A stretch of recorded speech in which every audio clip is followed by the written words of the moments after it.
Hello, welcome to the channel, welcome to this week's update. Welcome to all the new subscribers. Thank you very much for jumping on board. The total is creeping up slowly. Great to have you here. So thank you for that. If you're watching this, you're not subscribed yet, and you fancy it, just click the button. Even if you don't fancy it, click the button anyway. Go on, you know you want to. It does help me. Also click like, algorithms and all this kind of, crap. Yeah, I do want to push the channel out to more people, and that's one way that can help. Right, that's all that YouTube gumph out the way. On with this week's update then.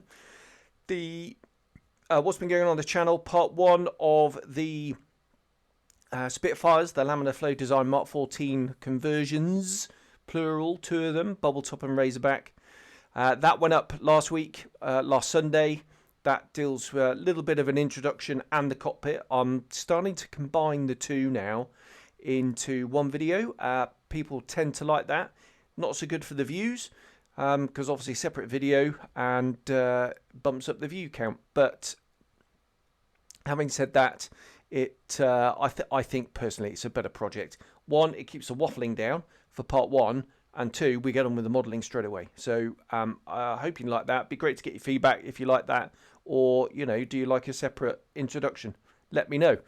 Right, so part two will be the construction. So that's quite a long video, actually. It's quite involved because it's quite an involved conversion. It's fairly straightforward.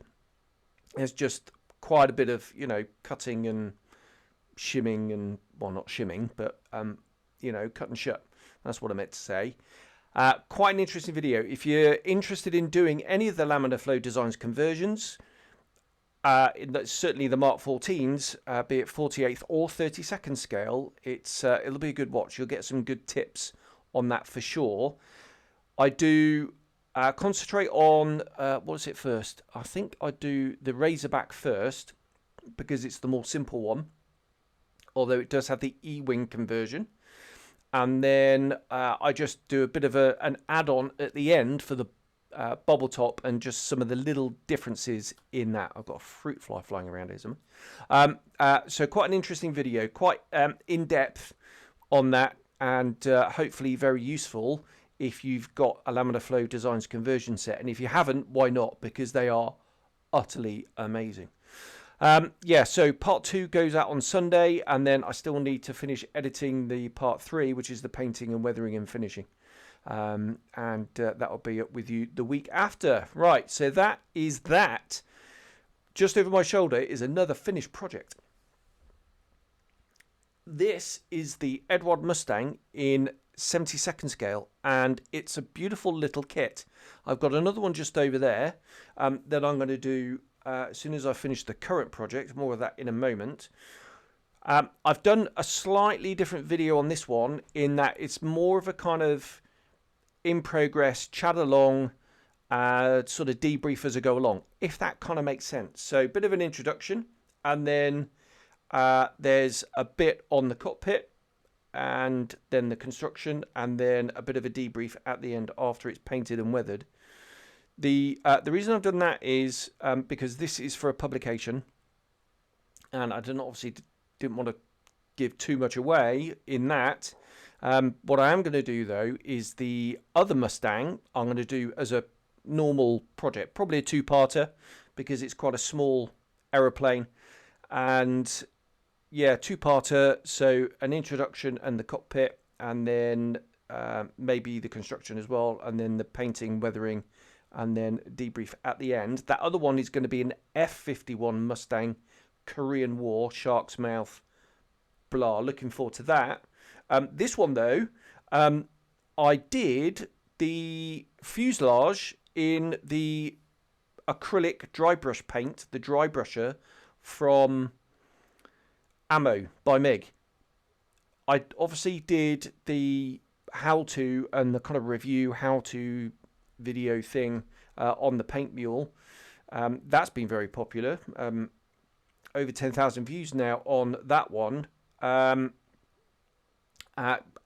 I think, 2,500, 3,000 on the redone one, which is much more in-depth, So obviously the algorithms are like in the first one, although the sound is dreadful. So that's why I decided to redo it. And then quite a lot of questions have come in on the first one, so I answer them in the second one. So, you know, can you use oils over the top, masking, decal solutions, that kind of thing, varnishes and the like.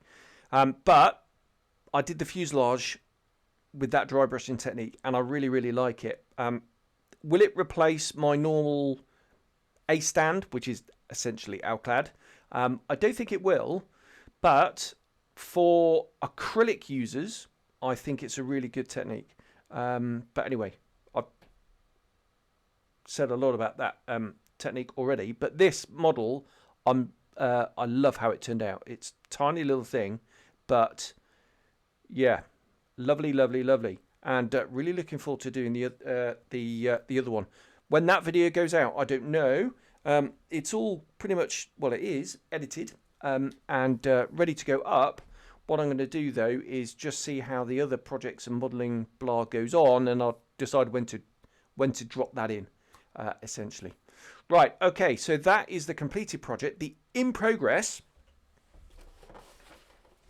sticking with Mustangs, Armour Hobby 72nd B, the Razorback. I'm going to do it as a natural metal and OD aeroplane with the Malcolm Hood, because I love the Malcolm Hood models. This one is going to be part of Armour April, so you're going to have to wait till then. Put the box down. What I've done so far is I've done the cockpit, and I've riveted the fuselage, and on this one I filled in the panel lines on the wings. I'm just carefully opening up the box, right, because what I've got in here is a fuselage that is together, but it's not glued together, and yeah, so I've just kind of I'm using the fuselage's just the friction fit just to hold the cockpit in place, and the supercharger, radiator, gubbins and all that kind of blah, tail wheel, just while that glue sets. And then what I can do is I can actually glue the fuselage together properly. The cockpit in this thing is absolutely beautiful. I love the way that they the Armour have used decals rather than photo etched placards, and yeah, it's better than the Edward kit for sure. It would be fantastic if Armour could release the just the cockpit decals on their own, because that would dress up any 72nd scale Mustang. But yeah, I think the cockpit in that is beautiful. The as I said, the wings are puttied, obviously not the gun panels, but all the other panel lines on the wings. And sorry, I should mention not the metal panels that's all riveted on the underside behind the wheel wells as well, because they weren't puttied. But just the dry fit on the wings, that looks beautiful. What was a monster pain in the arse though was the wheel well bay roof. That's easy for me to say, because on the B the stringers are zinc chromate and everything else is metal on the roof, and then the rear bulkhead was which is essentially the main spar, that was zinc chromate with some metal bits on it. So really, really complicated paint job. The instrument panel on this thing, I've used the kit decal and tiny little blobs of the acrylic nail resin stuff that you set off with UV glue, and that looks fabulous. What I have done on that is I've riveted the fuselage, because I just think it's going to look a little bit bare metal. So I'm going to do the natural metal and olive drab, and the fuselage is essentially natural metal. And I just thought that the rivets would really pick it out. And it's a very simple rivet job, because you just have to do the fuselage and the tail, and it's really, really quick rather than the whole thing. Right, talking about Armour April then, I've got sat at home is the Key 43. That is going to be a full project. Obviously, when I get back from leave on Ramadan. So that's going to start at the beginning of April. I'm going to have this up my sleeve as well. And I'm going to be devoting April to Armour Hobby. I've pre-ordered the P36. Now, the channel is sponsored by Armour Hobby. I will be getting a review sample of the P36, but the review samples tend to arrive a little bit later. They want to do all the pre-orders first, and then they send out their review samples. And I totally get that. You know, customers come first. So what I've done is I've actually pre-ordered and paid for a P36 in the hope that when I fly back on the 4th of April, I've already got it, because it's due out beginning of March. So yeah, I don't know. I really hope that I can bring that with me. But I've got lots of armour stuff coming in April. Right, so that's channel news, project update. On with the news, not much to bring you at all, really. Only one new model that's been released that's caught my eye, and that's Litaki. And they've announced an MB339, so what the fricky tricolori fly, in 1/72nd scale. And no doubt it's going to be beautiful, because they're, what was it, the J-22 or whatever it was, I think. I can't remember what it's called. That indigenous Yugoslavian fighter thing, single seat and two seat. That looks absolutely beautiful. And the 144, is it the Blinder, I think, that they've released? Again, looks lovely. And they're kind of doing some really interesting stuff, Litaki, out of Ukraine, a new startup company, very new.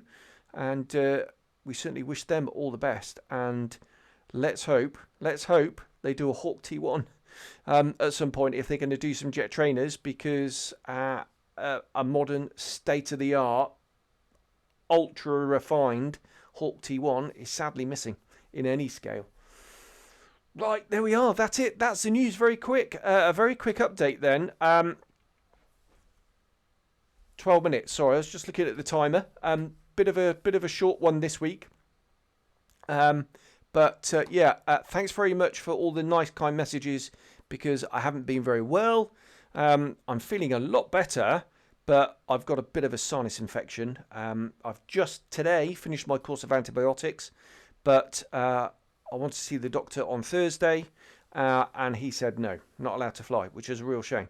So desperate to get back to flying. I haven't flown for 2 weeks now, and I'm itching to get back in the air. Let's hope, inshallah, as they say, we can.